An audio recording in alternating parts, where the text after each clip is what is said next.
검찰이 하다하다 이 직권남용을 영장 청구한 것은 더 이상 수사할 명분이 없다라는 것을 스스로 인정한 겁니다. 이제 조국 전 장관님에 대한 수사는 검찰의 패배로 끝이 날 거라고 저는 확신합니다. 안녕하세요. 시사클릭의 한지입니다. 23일 조국 전 장관에 대해서 검찰이 구속영장을 청구했습니다. 2017년 유재수 전 부시장의 불법을 알고도 당시 유재수가 재직하던 금융위원회에 사표를 내는 선에서 청와대의 특별감찰반의 감찰을 중단시켜 직권남용을 했다라는 혐의에 대한 것이 청구의 이유라고 하는데요. 검찰이 핵심적으로 보고 있는 내용 3가지를 정리하면 이렇습니다. 첫 번째, 조국 전 장관이 유재수 전 부시장에 대한 불법 혐의에 대해서 얼마나 알고 있었느냐. 두 번째, 감찰 종료에 있어서 민정수석으로서의 개입이 있었느냐. 세 번째, 감찰 종료에 있어서 외압이나 청탁이 있었느냐. 이것을 확인하고자 한답니다. 자, 그런데 여기서 짚고 넘어가야 할 것은 무엇일까요? 일단 민정수석실과 청와대 측에서는 수사권이 없다라는 사실을 알아야 합니다. 압수수색하고 업체 진술도 받고 관련자 소환 수사도 해야 되는데 수사권도 없는 상황에서 특별감찰반의 감찰이라고 하는 것도 당사자의 동의 하에서만 감찰을 진행할 수 있습니다. 그런데 유재수 전 부시장은 이 감찰에 대해서 당시 거부를 했다라는 것이 팩트죠. 이렇게 불법적 내용을 다 파악하기에는 어려운 어떤 절차가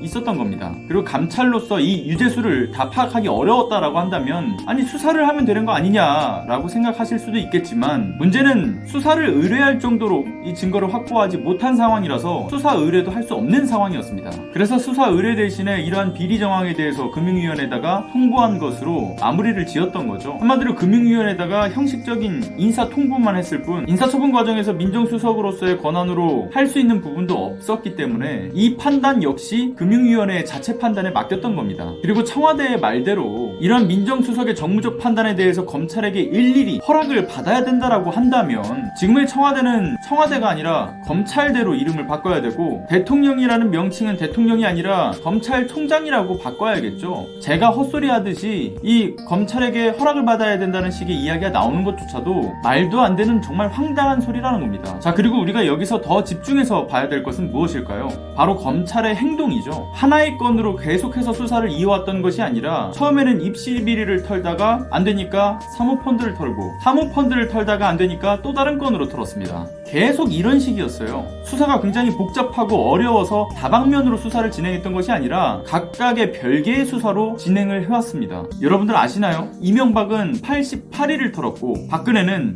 152일을 털었어요. 그런데 조국 전 장관에 대해서는 얼마나 털었습니까? 오늘까지 126일째 털고 있다라고 합니다. 이렇다 할 혐의점이 전혀 없는 상황에서 계속해서 털고 있는 이유는 뭡니까? 왜 검찰의 수사가 인디언 기우제라고 하는 평을 받고 있겠어요? 인디언 기우제가 항상 성공하는 이유가 비가 올 때까지 기우제를 지내기 때문인 건데 조국 전 장관을 범죄자로 만들 때까지 수사를 하겠다라는 겁니다. 그래서 인디언 기우제라고 평을 받고 있는 거예요. 지금의 검찰이 하는 짓거리가 얼마나 황당한 것인지 이야기를 하자면요. 2015년 서울 남부지검에서 있었던 성폭력 감찰 무마 사건 무려 1년 7개월째 사건을 수사하지 않고 있습니다. 2015년 당시 피해자들이 감찰 조사를 받으면서 이 법정에 나가서 증언을 하겠다라고 이야기를 했는데도 불구하고 김진태 전 당시 검찰총장에 의해서 당시 성범죄 감찰 중단됐습니다. 그리고 당시 성폭력 가해자들은 징계 없이 명예퇴직을 하거나 또는 검사장으로 승진한 경우도 있었다고 해요. 예를 들면 피고발인 장영수 당시 감찰 1과장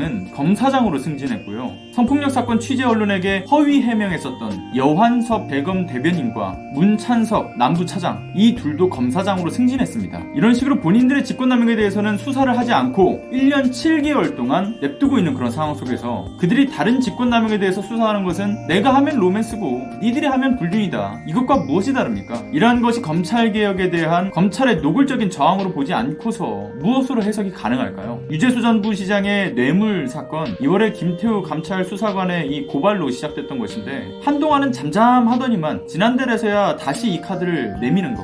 이렇게 수사 일정을 지들 편의대로 조정하는 것을 과연 공정한 법 집행이라고 할 수가 있습니까? 누가 봐도 조국 전 장관에 대한 혐의점이 부족하니까 이걸 어떻게든 이 연결고리를 끼워 맞춰가지고 범죄자로 만들겠다라는 건데 이것은 검찰들이 자신들이 틀렸다라는 것을 증명하는 것을 넘어서서 이틀 뒤에 있을 공수처 설치와 이 검경수사권 조정과 관련된 이 패스트트랙 법안에 그들이 이해 당사자인 그런 상황에서 검찰개혁에 대한 의지를 어떻게든 꺾으려고 하는 정치 검찰로서의 행보를 전략을 이어가고 있는 겁니다. 조국 전 장관님이 증거를 인멸할 우려가 있습니까? 도망칠 우려가 있습니까? 그리고 마지막으로요, 직권남용이라고 하는 이 죄의 성립, 여러분들 어떻게 되는지 알고 계시나요? 공무원이 직권을 남용하여 사람으로 하여금 의무 없는 일을 행하게 하거나 사람의 권리 행사를 방해하는 죄라고 나와 있습니다. 쉽게 말해서 여기서 그 해당 공무원이 가지고 있는 기본 직권이라고 하는 것이 무엇인지 알아야 되고요, 이것이 과연 남용이 되는가를 검토를 해봐야 되는 것인데, 이런 것이 굉장히 명확하지가 않아요. 예를 들어 공영방송에서 데스킹하는 거, 쉽게 말해서 현장 취재기자들이 쓴 원고를 고참 기자들이 검토해서 다듬거나 혹은 기사화를 할지 말지 여부를 검토하는 거, 이걸 데스킹이라고 하는데요, 그 기사 쓰지마 이렇게 데스킹한 것을 직권남용이라고 볼 수가 있을까요? 이것을 조국 전 장관에 대해서 연결을 해보자면 참 애매하다라는 거예요. 조국 전 장관의 재량권이냐 아니면 직권남용이냐를 파악하기가 상당히 어려운 거죠. 직권남용에는 명확한 이 가이드라인이 없고, 법조계에서도 여전히 다시 이 헌법재판소의 위원을 제청하거나 입법이나 판례를 통해서 구체화시켜야 된다라고 하는 그 비판의 목소리가 계속 있어 왔고요.